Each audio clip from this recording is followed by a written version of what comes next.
Merci beaucoup pour toutes les questions. Alors, je vais y répondre aussi, du coup, en vous présentant des quelques préconisations. Je ne vais pas aller dans le détail, ne vous inquiétez pas, on vous les a distribuées, mais on a quelques recommandations concrètes pour l'avenir qui sont liées au point que vous avez soulevé. J'en profite aussi pour excuser, parce que c'est la présidente de l'UTP, Marie-Ange Debon, qui aurait voulu vous présenter ce manifeste. Malheureusement, elle a été retenue en dernière minute. Donc, dans ce manifeste qu'on vous a distribué, on a été très succinct pour essayer de se limiter à 12 propositions pour l'avenir autour de 4 axes. On a voulu éviter la liste à l'après-vert, et donc ce sont des axes à la fois sur la mobilité durable, sur la mobilité intelligente, innovante, sur le financement de la mobilité, et puis sur les questions liées au capital humain, aux compétences, à la formation. Donc je vous laisserai les découvrir, mais effectivement on a parlé, M. Jacquin parlait du report modal, c'est un des enjeux fondamentaux qui est bien identifié dans le manifeste qu'on a proposé, puisque on voudrait qu'au niveau européen, ce report modal et donc ipso facto le développement d'une offre continue de transport collectif, transport ferroviaire, transport public en général, soit un objectif à part entière. Ce qui n'est pas le cas aujourd'hui. Il faut bien voir que quand on discute avec la Commission européenne, le terme de report modal pose problème à la Commission. Et autant en France, on le voit dans le cadre de la planification écologique, le report modal a été clairement identifié comme deuxième levier de baisse des émissions après l'électrification du parc individuel de voitures. Mais ça, au niveau européen, c'est un discours qu'on n'arrive pas à faire entendre à la Commission, qui préfère parler de comodalité. Ça veut dire que chaque mode doit se développer selon le marché et qu'il n'y a pas à encourager des modes plus vertueux que d'autres. Donc ça, nous, on n'est pas d'accord avec la Commission là-dessus. On voudrait que ce soit clairement mis comme un objectif et qu'il y ait cet objectif de développement d'une offre.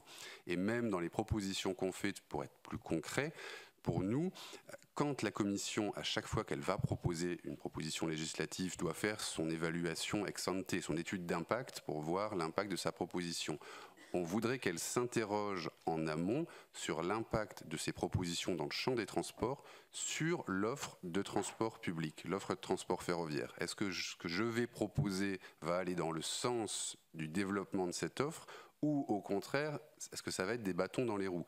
Et on l'aura vu sur les méga-camions. La Commission serait posée à ce moment-là la question, est-ce que ce que je fais là va favoriser le fret ferroviaire ou pas?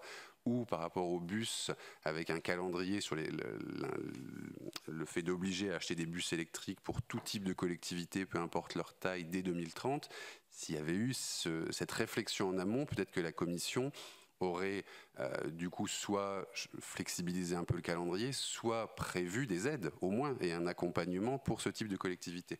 Donc cette question du report modal, après, elle se traduit de différentes façons dans nos propositions, y compris au niveau budgétaire. Nous, on voudrait qu'il y ait un renforcement des outils budgétaires au niveau européen et que ce soit à la fois pour le ferroviaire, mais aussi pour les mobilités du quotidien. C'est-à-dire pas que le longue distance, là ça rejoint les questions du rural. Nous, on insiste beaucoup pour que le focus ne soit pas uniquement sur des interconnexions entre capitales européennes, ce qui est très important et il faut continuer, mais que la Commission s'intéresse aussi, si elle veut vraiment baisser les émissions, aux émissions qui sont dues à la mobilité quotidienne des gens. Donc ça, ce sont des choses qu'on pousse également.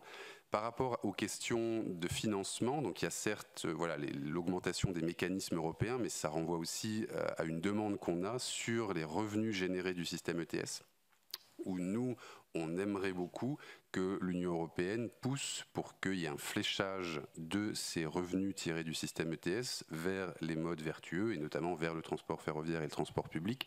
On avait failli réussir au niveau européen lorsqu'il y a eu la révision du système du marché carbone. Le Parlement européen avait introduit un fléchage de 10% des revenus vers les transports publics et ferroviaires. Et puis les États membres n'aimant pas beaucoup les préaffectations et les fléchages avaient retiré cette question de l'affectation. Mais on pense qu'il y a une question à creuser. On sait que le Sénat l'avait proposé dans le cadre du dernier PLF, d'ailleurs de la loi de finances, de réfléchir à comment utiliser ces revenus générés d'ETS pour aider les autorités organisatrices, les collectivités. On pense que c'est un vrai sujet, qu'il faut revenir sur ce sujet-là. Et un dernier point, parce que vous évoquez la stabilité réglementaire, c'est vrai que parfois, on tombe un peu de la chaise, mais quand je parlais tout à l'heure des bus électriques, il faut avoir en tête qu'on a eu une directive européenne en 2019 qui s'appelle la directive véhicules propres et qui prévoit la façon dont les collectivités vont pouvoir acheter les flottes de transport public, les flottes de bus en l'occurrence, jusqu'en 2030. Et là, elle a été transposée fin 2021, donc tout ça est récent, avec dans la transposition et la directive un traitement différencié en fonction des tailles. On ne traite pas les agglomérations très grandes, les plus de 250 000 n'ont pas les mêmes obligations que les petites et moyennes. Donc plus vous êtes une grande agglomération, plus vous avez des obligations d'aller vers de l'électrique ou de l'hydrogène, du zéro émission, mais pour des agglomérations plus petites, le régime actuel autorise notamment par exemple du biogaz ou du biocarburant.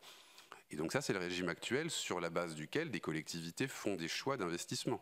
Et donc vous avez encore aujourd'hui des collectivités qui, sur la base d'une transposition de 2021, pensent en toute bonne foi, par exemple, se lancer sur du biogaz. Même pas un an et demi après la transposition en droit français, proposition de règlement qui vient tout modifier avec l'interdiction de la vente des bus qui ne seraient pas hydrogène ou électrique en 2030, ce qui fait que là aujourd'hui il faut courir voir des collectivités en leur disant vous savez que si aujourd'hui vous vous lancez par exemple sur du biogaz, vous ne pourrez pas avoir une deuxième génération puisque vous ne pourrez plus en acheter, donc il faut juste que vous ayez en tête que vous n'amortirez pas et que votre nouveau dépôt et que les bus que vous achetez aujourd'hui vous n'en achèterez qu'une seule génération. Sachez-le simplement avant de vous lancer. Et donc elles étaient perdues, il y avait des collectivités qui ne savaient plus du tout en disant mais on vient seulement de nous faire une présentation sur le nouveau cadre juridique et vous êtes en train de nous dire que l'Union européenne est déjà en train de revenir dessus et que ça va modifier, que ça aura des conséquences sur les choix d'investissement que j'ai fait aujourd'hui. On disait oui, donc c'est parfois assez, ces mouvements dans la réglementation sont assez compliqués parfois pour anticiper et notamment sur des choix d'investissement qui durent des années. C'est des choix qui sont lourds. Donc c'est aussi quelque chose sur lequel on avait alerté la Commission européenne. Je finis juste sur ERTMS parce que ça a été mentionné. C'est vrai que la France est parfois, avec l'Allemagne aussi d'ailleurs, un peu traité de mauvais élève sur la question de l'investissement dans ERTMS. Et ce n'est pas du tout une critique sur la technologie elle-même et les bienfaits que ça peut avoir sur la capacité, sur la fiabilité, etc. La chose c'est que quand on voit la Commission, notamment européenne, qui met des objectifs ambitieux sur le déploiement, derrière, il faut voir quel accompagnement financier existe aussi. Et quand on voit, et on remercie le Sénat pour ça, parce que tous les ans, dans le cadre des PLF, on peut toujours compter sur le soutien du Sénat pour essayer d'aller alerter le gouvernement sur le fait qu'il faut des fonds supplémentaires.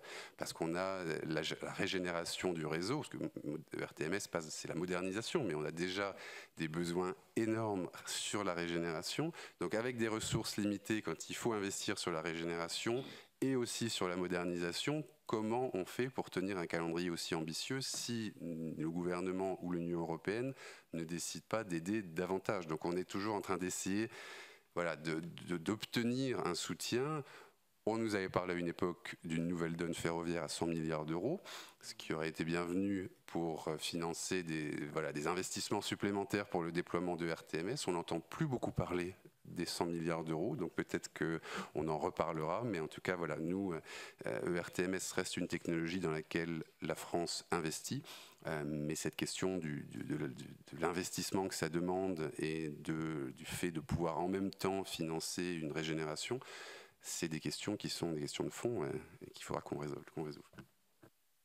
Mais merci. Sur les 100 milliards d'euros, effectivement, c'est une question sur laquelle on n'entend plus parler. C'est quand même dangereux. Moi, je voudrais vous rappeler une question de Gilbert-Luc Devinaz, à laquelle on n'a pas répondu. Les autres questions, toutes les questions étaient intéressantes, mais celle-là est intéressante. Est-ce qu'il y a un plan B? J'espère qu'on n'aura pas de plan B, d'ailleurs, mais qu'on y appliquera le plan A sur les accès, sur Lyon-Turin, parce qu'effectivement, les études, avec bien du mal, il était temps. Ça va, mais après, derrière... Et ce serait quand même vraiment dommage que derrière, on s'arrête là, quoi.